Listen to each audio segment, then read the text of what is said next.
I'm really excited to introduce Terrance. He has personally opened up my eyes. I said earlier in the panel, there are some things he shared with me a few years ago now that it just like blew my mind. And so I want to formally introduce Terrance Bryant. Terrance is the CEO of Innovara Solutions, and he's the one who introduced me to the incredible tool N8N, which I'm sure he's going to talk about and nerd out about it. But again, I was actually absolutely blown away by the things that he could do. So Terrance is going to be talking about AI-driven automation today, and how it can completely transform your onboarding process and make it more efficient, personalized, and adaptable to your organization. So make sure you're taking notes. Again, we'll do our best to answer these questions, but please join me in welcoming Terrance Bryant to the stage. All right, I'm hearing all the claps, the snaps, the screams. I appreciate that. Thank you, Marquis. So today, this is an advanced session, right? So we are going to talk about, and we're going to move pretty quickly through some things that you may have seen, but likely have not seen on the backside of Asana. We're probably going to spend less time in Asana than we have on any of the other sessions because I want to talk about how we can enable our businesses to adapt to our tools, as we were talking about earlier. So let me share my screen and I'll talk you through what we're going to do today. All righty. We want this Chrome window. All right. So we have, if everybody can see my screen, we've got a few tabs here, right? We've got an Asana tab list. We've got an N8N tab list with a bunch of stuff. Obviously, we're going to spend a little bit of time here. We've got Google Drive, Typeform. I've heard mentioned a couple of times forms and what you can do with forms and what you can't do with forms. I'm going to show you how to empower your organization to use forms outside of Asana and still have the data flow in as well. And then we're going to talk about Supabase. So I think I've heard several times on this call source of truth. And what your source of truth is your centralized data repository. So no matter what happens with your front end or your back end, you always have your data, right? So Supabase is going to function as our source of truth. We're going to collect information and we may show it in Asana, we may show it in Typeform, but for yeah, the truth, it's going to be in this database, right? Because we could change Typeform out and we could use Google Form, right? But the data should still be relevant. And then um, what would an AI talk be without actually having some chat GPT in place? So I've got this here. I'm expecting that we're going to stumble on a few things, and I'm going to show you how I and my team leverage AI to kind of answer some questions pretty quickly. So let's talk about our scenario. We've got this candidate tracking project, and this is one of our Asana templates that we have out of the box. And what I wanted to do was set up a scenario where we have an individual come in, right? We're only going to do this first step, but you'll be able to imagine the rest of them. We've got an individual coming in for a position in our company, and there's a few things that we want to do. We want to capture some information. We want to do a recruiter screening, but we want to make sure that that process is consistent. I've worked with recruiters for many years, and it's kind of the luck of the draw, both on the client side and on the consultant side on what you're going to get. Sometimes the recruiters are really, really technically savvy and they can answer and ask questions. And sometimes they are not, and they might put a candidate in front of somebody that doesn't belong there, right? So I'm going to streamline that process and kind of take the power out of that person's hands and set up some questions for them. So I will go back. I want to show you the team. So in this team, we've got a template. We've got a phone screening template that has a few questions. We're going to play around with that today. And then we have our candidate tracking project, like I showed. So let's talk about what should happen. What should happen is I come in and I like the list view. Some like board, some like list. But we'll have a person called candidate um, Terrance Jones. All right. So our manual process, our current system would say, hey, this is our person, candidate Terrance Jones. I need to assign this to Terrance Bryant and have a due date. But I need to do a couple of things. I need to do a subtask for phone interview. Oops, typing too fast. Phone interview. And I want to create a folder in Google Drive, right? We want to store artifacts. I'll create a folder. And then we also want to upload the upload resume. Okay. All right. So that's our process. That's what we're looking to do. And as a manual process, this is not very difficult. We can do this until we've got 20 of these, or more realistically, 5 of these per day, right? So we're going to go in and we're going to manually create all of this stuff. Um, I don't like that. I don't like that at all. So what we can do here in N8N, and if you guys aren't familiar, N8N is very similar to Zapier. You'll hear me refer to it as an orchestrator. It connects all of your separate systems with native plugins or custom plugins, and allows you to send data back and forth via API between those systems without you having to do a lot of the infrastructure setup and the coding. So what I have this one set up to do is look at this particular bucket that I have, right? So I've got Asanathon set up, and I'll point out a couple of sections. You usually have credentials, right? So this is where you would connect your Asana API, and I can show you this, all right? So it's very simple. When you come in, let's create a new one. So I can come in here and I can connect my account. And what it will do is open up your Asana instance, say, yes, that's the one I want. And now you're connected. So I can make API calls to Asana directly. So this is listening in specifically to this project that I set up. And when a task is completed, right, that's why we haven't seen any action. When a task is completed, we'll go and fetch the task, and then we'll pull some information off. So it's looking for an attachment. And if it has that attachment, it's going to pull it down, it's going to create a folder in Google Drive, and then it's going to create some subtasks for us. So I'm going to run through that process and show you. But before we do that, we need to add a resume, right? We need to add a resume to this guy. So this was our manual. We'll call this manual. And we'll call this Jack Jones. And for Jack Jones, I am going to add an attachment. I've got some sample resumes here on my system. And boom. There we go. So nothing's going to happen yet because I haven't actually completed this task, right? So I'm going to hit complete. And the complete is just the trigger that I chose. I could have it look for multi-select value, right? A drop-down value, yes or no. There's a number of things that I could use to trigger it. I just chose the completion of that task.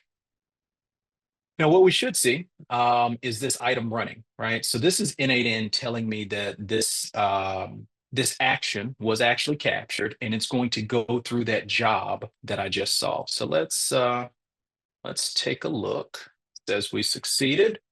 There's a couple here. I believe it was this one. All right, so it went through all of these steps, all of the steps that we outlined. So let's go over to our task. And if we open it up, what has been created? Oh, look at that. We've got a candidate set up resume and candidate setup folder. So if I were to click on the folder, it has created a folder URL, and I'm able to click on this, and it'll take me to Google Drive directly to that. And if I click on resume, I should have a document, right? So I can click on that document and view that resume. But I am the HR team. I don't interface with Asana. All I'm doing is expecting that Google Drive folders are created. So let's go over to Google Drive.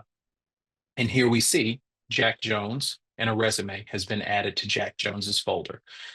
So this is a very simple workflow, but it does show you the power that you can have if you were to create your workflow in conjunction with external tools, but not 100% within those tools, right? Google Drive does have some connectivity with Asana and vice versa, but you'll see here in a second, it doesn't have the intricate connectivity that we're going to want.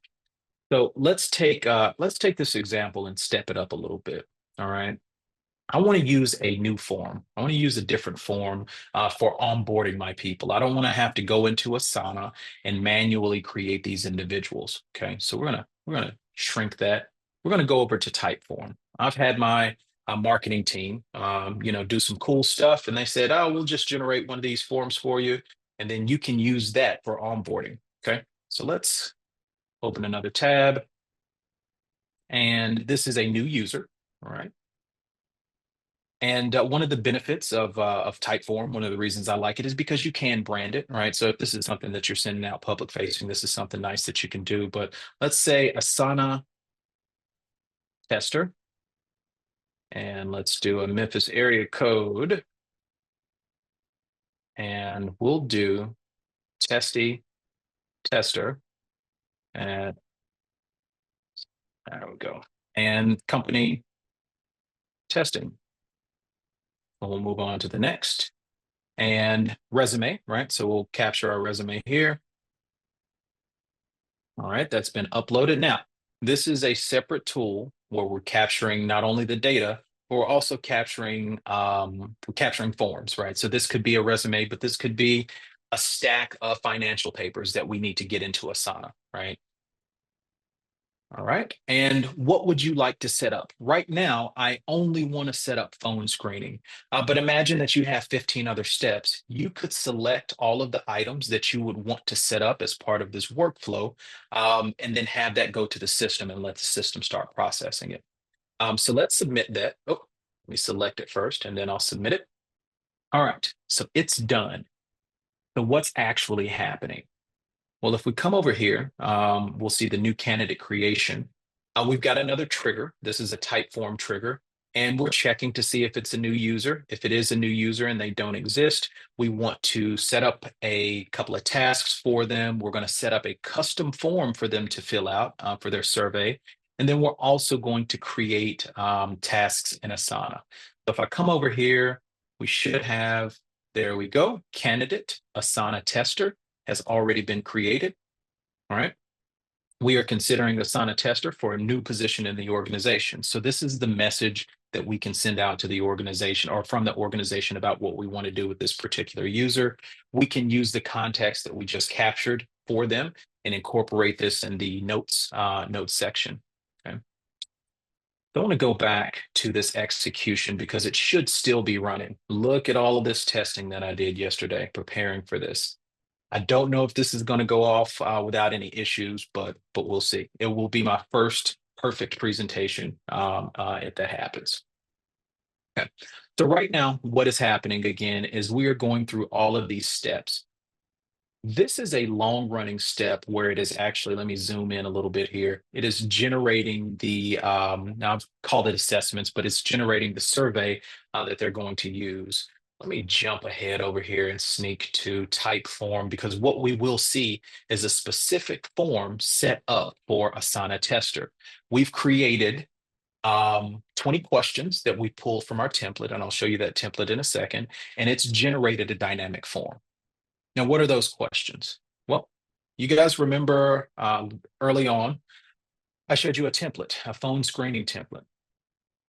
All right. So this template actually has all of the questions kind of broken out. These are the things that we want to focus on. Can you tell me a little bit about yourself? The type of question that it is. So all of these are long text, but we're gonna make a change here in a second so I can show you how dynamic this can be.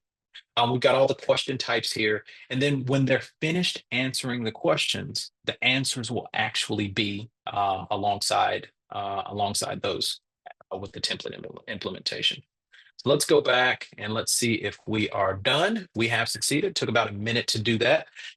Imagine how long it would take for somebody to grab a form, specialize it for a unique candidate, and then send that out to them. Probably take more than a minute and 21 seconds. So we've got our form. Let's fill it out. Let's fill it out. I'm gonna copy this link. All right. There are 20 questions here. So part of what we're going to do is we're going to bail on this because it's too many questions for us. And I'll show you when we create the next user how easy it is for us to get a new form. So let's give it a start. Can you tell us a little bit about your professional background? I am an ex basketball player. All right. We're only going to answer a couple of these. I'll tell you why in a second. It seems like the best way to work for Amazon. All right. And then for the other ones, we're just going to say NA. All right. So bear with me. This part is grueling. Um, while I am here, I'm also going to check. Let me check chat. Marquis, do you see any questions or anything so far in chat? Going too fast, going too slow? Not related to this. There are some others we can maybe answer later, but Okay. they're not related to what you're talking about right now, no. Okay, great. All right. So we hit submit. We're all done. We've had two forms. One form, we got the client's information. We set them up a spot in Google Drive. We took their resume and we put it there for the team to operate on.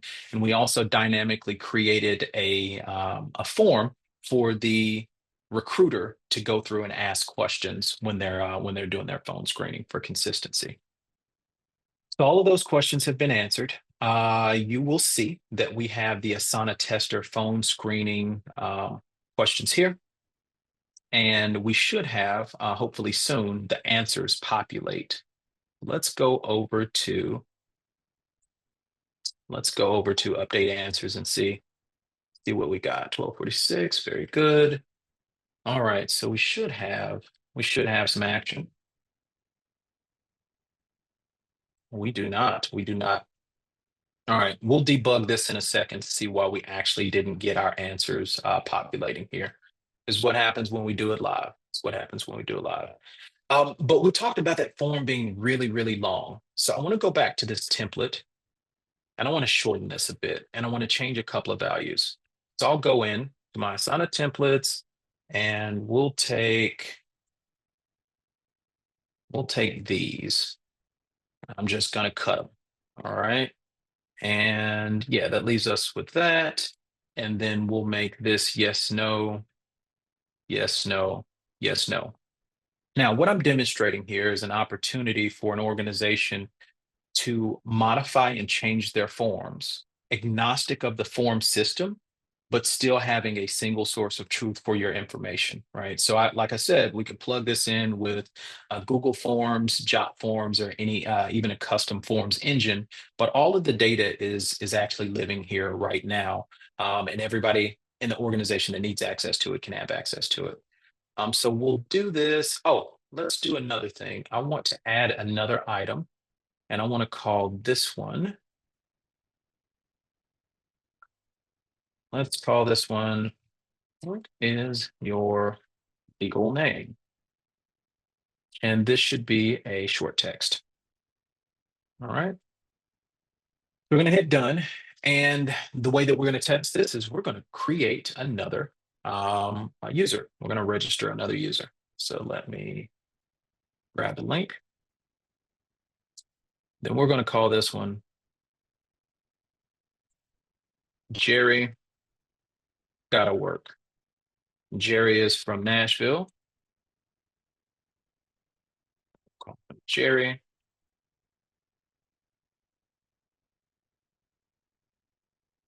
All right. Of course, it's checking my number.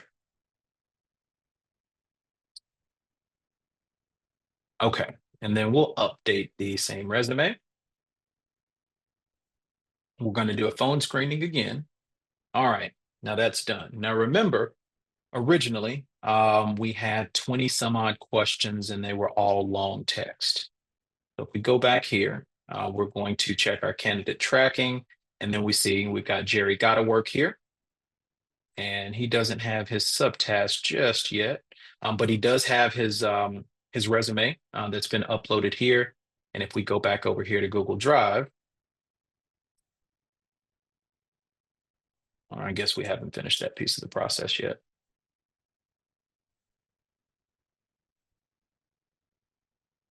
Think it took like a minute the last time.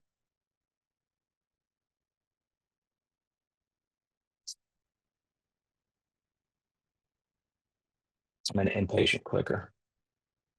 All right, so we'll wait for Jerry gotta work to have his form implemented. We'll make sure that we don't have any errors too. Yep, we're still running here.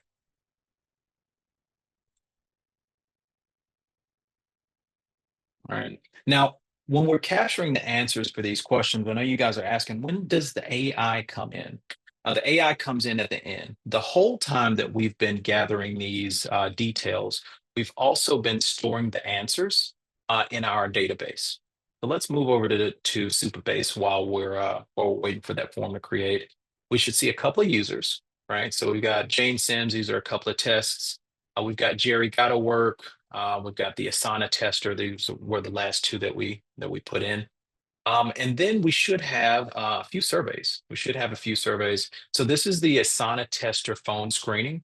And I want to show you something here. What we've done is we've leveraged what's called vector storage on our normalized database, right? You guys have seen databases. They look a lot like Excel spreadsheets sometimes. Columns, rows, and data. You can report off of them. You can filter. You can sort. Well, we have what's available to us is vector storage. And the long and short of it is we take a lot of text, we turn it into numerical representations so that we can find it and answer our questions. It's one of the core principles of why AI is able to do what it is able to do, right? So we're capturing all of the form data. We're storing it in these vector columns so that we can ask questions or do what is called retrieval augmented generation, right? It's basically, I want to ask my data questions. It is crucial to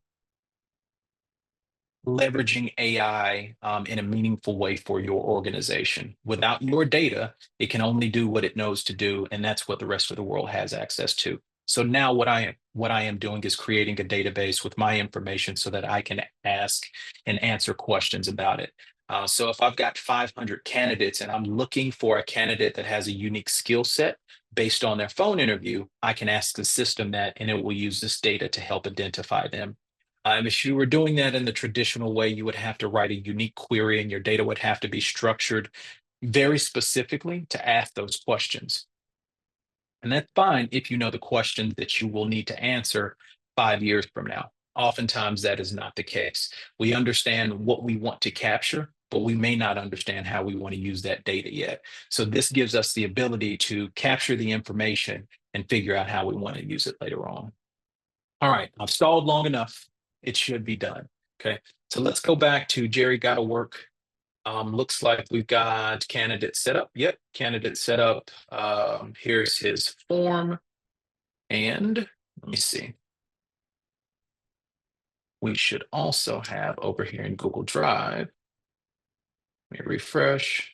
Oh, we had an issue. Let's figure this issue out real time. Been running here for a little bit.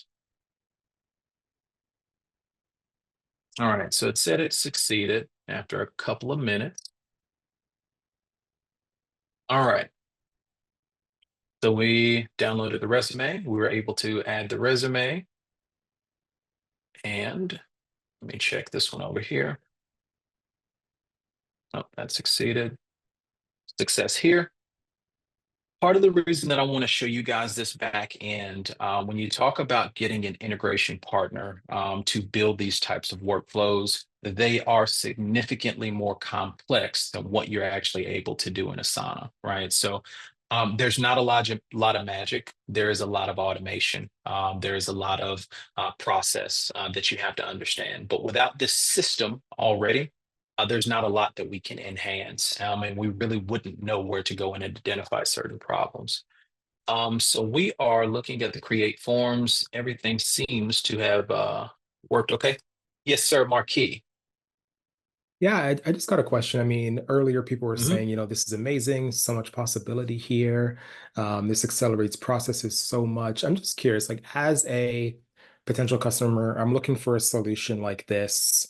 What I love about what you're showing us is that like on the Asana side, it seems Hmm. like so clean, so straightforward, but we can see how complex it is in the back end. So Yes. if I'm a potential customer approaching you, what do I need to be prepared to share with you? What kind of context do you need? And then what does the process look like to like work with you to like stand up a solution like this? Absolutely. I'm glad you asked that question. So I went through this process with myself last night. First, I had to understand what my system was. So I had to build out this example. And I really did try to make it as complicated as I could, and then went ahead and implemented it. So I created an architecture, right? I mapped out everything, and I actually go to ChatGPT for these things. Hey, here's what I have in my head. Explain it to me in a way that I can uh, give it to somebody else. And I also use what's called a mermaid diagram. It's a visual representation of the things that we have in our head, and it'll kind of map out a plan for you. And you can visually say, yeah, that's exactly what I meant to say. That's what I meant to communicate. Or that's not what I meant to communicate at all. If the system can't understand the process, 9 times out of 10, the person that you're handing it to probably won't be able to understand it. Or if they think they do, they'll miss something. So we want to make sure that we're able to communicate very clearly what our rules and systems and instructions are. After that, then we kind of break it down into the different pieces. All right. So in Asana, I want to be able to do this, and the outcome should be this, right? On the back end, how do we implement that? Well, I've got Typeform available to me. I've got Google Drive available to me. These are the tools in my organization that I must use. And then we just plug them in. And sometimes there is a native plugin, and I can very easily just click and connect. But sometimes, and I'll give you an example here, even with Asana, sometimes we have to use Asana's native API to pull information. So in this scenario, what I need to do is add a subtask out of the box.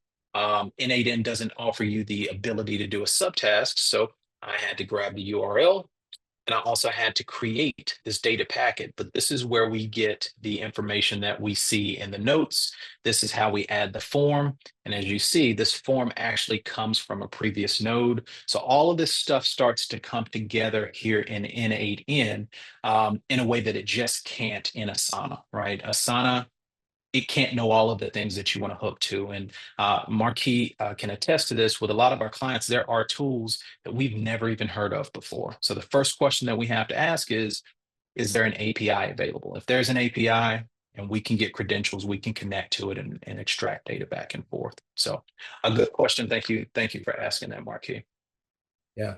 Thanks. Um, so we've got our new form. Now, remember, we went to our template, we updated the data that was in our template here. All right, go back. And remember, we added that, what is our legal name? That wasn't there before. We come back over here, it's here. So we'll say Jack Smith, and then we'll just answer these really quick, because these three aren't the ones that I want to get to. I want to get to these. Remember, we also updated our questions here to be yes, no, right? So we see that that is reflected as well. So we'll respond, and then the rest should be test, test, and that should be the last one, right? So before we had 20 questions, they were all long text. Now we've got 10 questions. We included the legal name and we changed a few of the types. So this is where you should be able to imagine a lot of possibilities in generating marketing forms, onboarding forms, and creating them in a templated format, and either using those templates with Asana forms or using something outside of Asana if your needs are a little bit greater than that. So let me close this, because now we get to actually chat with the data that we have. We've got enough data in here to do that. I want to go back to Jerry really quick. All right, we're gonna wait. We're gonna wait for these answers to populate, but we can jump to this piece. So N8N gives us the ability to chat over our information, and that's what we're going to do here. So the first question I want to ask is, how many candidates filled out forms? Let's see what it gives us. All right, only 2 filled out forms, and that's correct based on what we did today. And let's say, what are their names?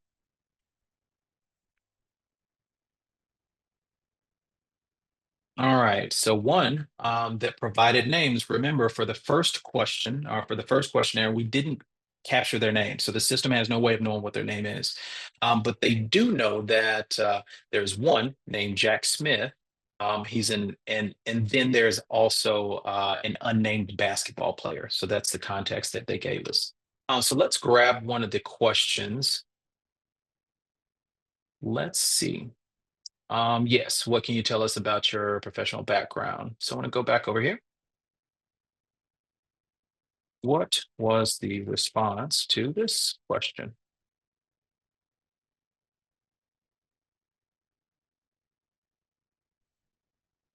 All right. The response to the question, can you tell me a little bit about yourself? I am an ex-basketball player. That was correct. Let's do one more. What about this one? Now, remember, I just said, what about this one? It's using all of this. You guys have used ChatGPT. It's using all of this previous context. Let's see what we got. Right. So now we're getting to where it says, I've got an answer for both of these. For Jack Smith, the name that I have, he answered test. For the ex-basketball player, it seems that it's the best way to work for Amazon, which is absolutely correct. So we know it is working on our data. This is only a small piece of what we're actually able to do, but you can see the workflow, right? We can use Asana as a front end. We can use it as an engine for our forms and our data, but leveraging it with other tools that we have in our organization, like Google Drive. Let me go over here. I want to go to candidate tracking and just complete those guys. Leveraging things like Google Drive, even Supabase, a database that not only has this information right in it, because if I wipe everything in Asana away and I wipe everything in Google Drive away, I still have my database that has all of my information, so I can still ask these types of questions. There are limitless possibilities, and these are the possibilities that we bring to the table to you as an integration partner.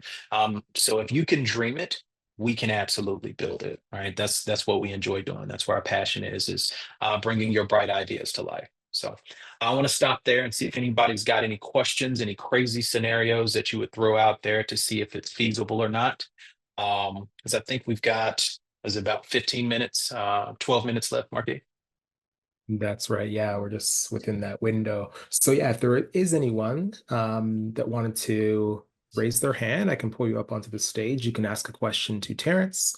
And if not, then we have a few unrelated questions, Terrance, but I think you're the guy to answer them.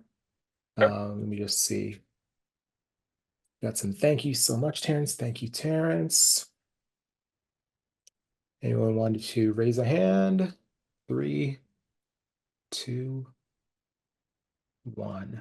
Well, yeah, thanks for that, Terrance. I know that there's so much more that can um span from the information that you shared Mhm. today, and being a process person, loving maps, I love just how clean and simple. Sorry.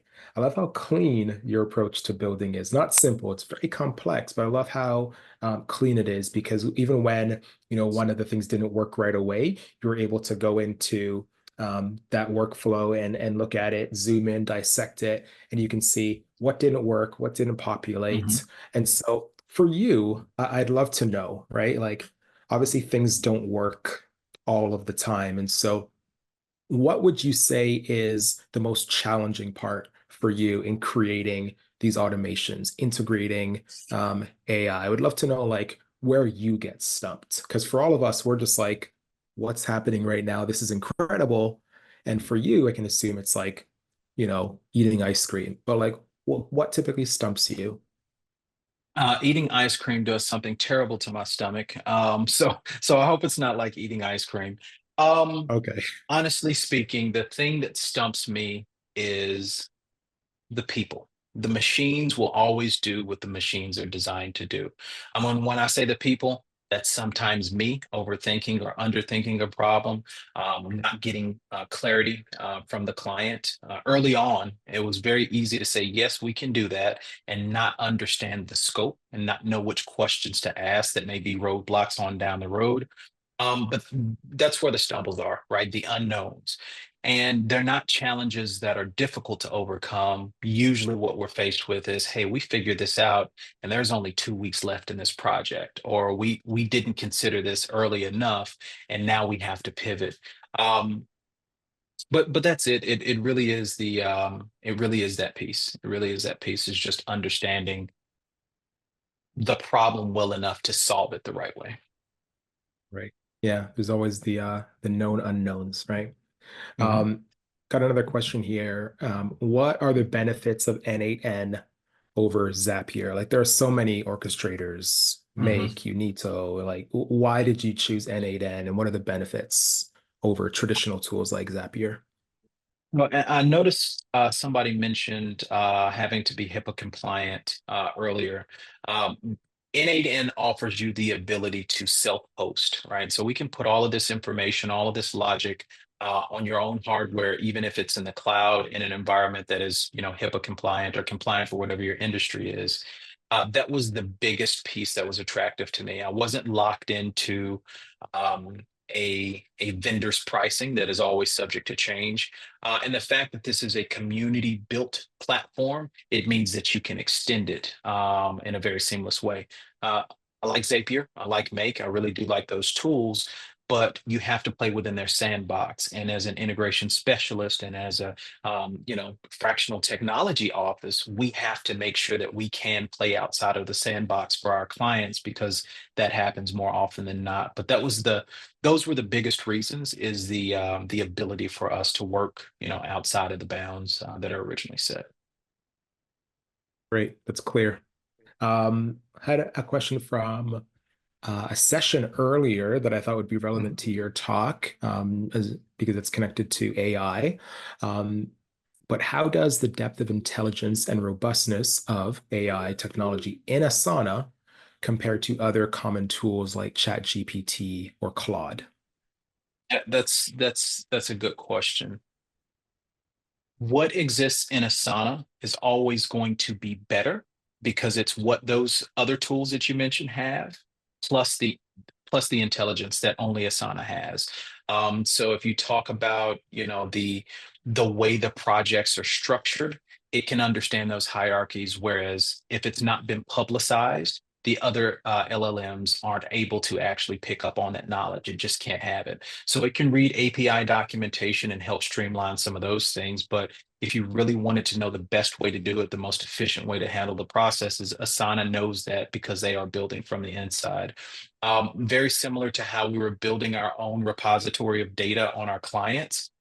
We could go out to Facebook, for example, and we could scan and we could pull some information. But if this person has asked these or answered these 20 questions that are very specific to our organization with their very specific answers, that's going to be a much better data set to operate on than what's publicly available. Thank you for that. One question that came up earlier, and I wanted to make sure we got to it was I had asked about when you're approaching customers, how long does this take to build out and create? And you mentioned that, where you get stumped is like the people not knowing or not understanding, and it's no fault of theirs, right? We just don't know to ask those things. So what would be your advice to teams who want to implement this level of automation or integrating apps across various platforms, running them through Asana? How do we prepare ourselves to ask the right types of questions to make sure that we're presenting our scenarios and use cases in a succinct way that is easy for someone in your position to understand and say, yes, we can do that, or let's dive deeper into that and explore. Mm, 2.5 years ago, I would have given a completely different answer. I'm not going to give that answer. Just know that it was very long-winded. There were some formats and some guides that I might send you to go ahead and try to, provide that information in a way that was consumable.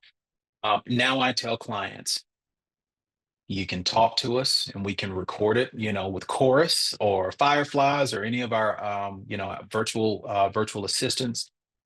You can write down handwritten notes. You can type notes. You can gather emails. Don't worry about the format of the data. Just get it out, provide as much as you can. And then what we do internally is we take that information, we compile it all in a way that I can ask the questions that I need to ask to the system and have it spit it out in a format that I need. And I may think of something after asking three questions and say, hey, that popped up another fourth question that I didn't ask the client for. Let me go ahead and ask it because I do have the data. It also empowers us to respond to the client in their own language as opposed to the client trying to talk in our language. It's a lot easier for me to talk your business than it is for you to try to talk technology. And that's the barrier that it kind of breaks down as we're able to translate the same way we can do English to Spanish with our phones. Now we can talk, business to music. We can talk across a lot of bounds. We can talk across a lot of boundaries. So just provide the data as much as you can. Don't worry about the format. The more you try to format it, the more likely you are to leave something out, right?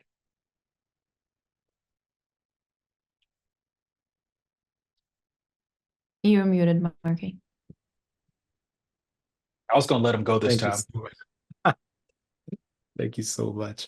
It's all these screens. I gotta pay more attention. We've got a few more minutes here before we take our break and bring on Matthias for one of our afternoon sessions. But based on everything we've shared here, Terrance, is there any just parting words, best practices you want to share if for anyone who's considering implementing automation through AI or not? Just, yeah, Yes. share any closing thoughts with us.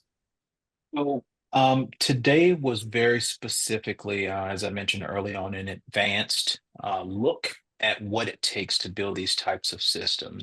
What I hope I did was created some curiosity and showed some opportunity for you in your business. Hopefully, there was a light bulb moment. I don't know if it was at the beginning, the middle, or the end, but somewhere in there you say, I didn't know that I could do that. Huh, right? Take that, evolve that, and then take it back to your team and say, what would it do for us if we were able to dynamically create forms? What could we do if we had a database that had this information? Did reporting just open up significantly because now we're not stuck? Did our user interface change a little bit because now we can use anything? Uh, Use your imagination, right? Come up with those opportunities and be bold. Just be bold, and the rest will follow. The rest will follow. Thanks so much. I just want to say thank you to you, Terrance. I mean, for everyone here, watching live and watching the recording, Terrance and I have been friends for years now, and I've really appreciated not only the friendship but the partnership as we work to enable a lot of these solutions to our customers and our partners.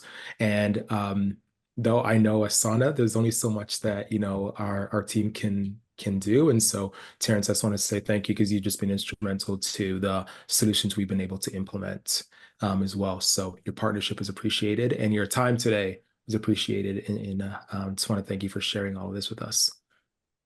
Thank you. Thank you. I appreciate it.